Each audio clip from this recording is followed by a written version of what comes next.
I live here in Dundalk, Maryland. It would have been a tragedy. My husband is a CDL truck driver. He works right out of Sparrows Point or Trade Point Atlantic. He uses that bridge to commute.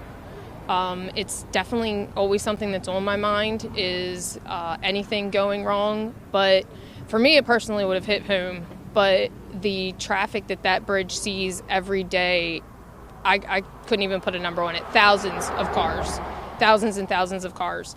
And had this happened, say at 1:50 in the afternoon, I think we'd be having a very different experience and conversation.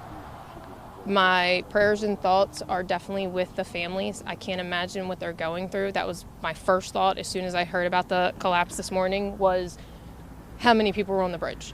So I can't imagine what they're dealing with right now. I know it's going to rock the community. I've already seen online a lot of posts sharing people's experiences.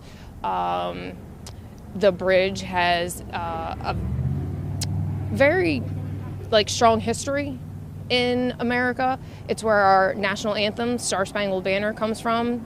It's named after Francis Scott Key, who is the writer of our national anthem. So Maryland in itself has a lot of history, and Dundalk has a lot of history that people I don't think even really know about, which is incredible, and the Baltimore area here. So the impact that's going to have is substantial. People that live in this community, their grandparents and their parents helped build that bridge 47 years ago, and it just hit its birthday this month. So there's a lot of sentimentality in the community. I'm seeing a lot of people post their memories, their look-backs, the opening days of the bridge, their experiences boating and going under the bridge, even singing the national anthem, and just being very patriotic. Maryland as a whole we're very proud of our state. We love Maryland. We love Baltimore. We love our sports teams. And this particular area in Dundalk is very close-knit. We are a large community, but we're very close-knit.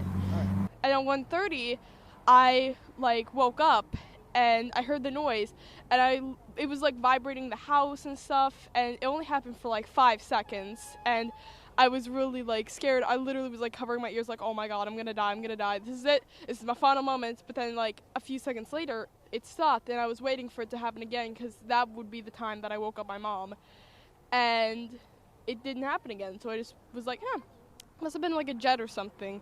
So I went back to sleep. And then my little brother, he woke me up. He was literally kind of shaking me a bit.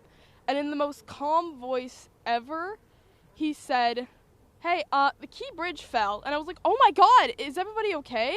Is everybody all right?" And he was like, "Well, there's a search party going on." I was like, "Is Dad all right?" Because my dad's a truck driver, and he usually goes through the Key Bridge. And he was like, "Oh, he's fine." And I thought that was kind of a silly question because my dad was asleep at the time, and he goes to work at 6:37 at least.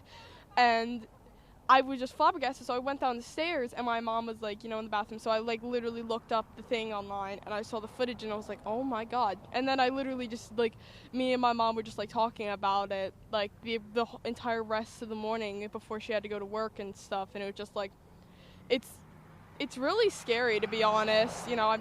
I've never experienced something like this. It's actually got me trembling and stuff. So it's a little bit traumatic, but I just hope that the Key Bridge, helps and, gets fixed and stuff.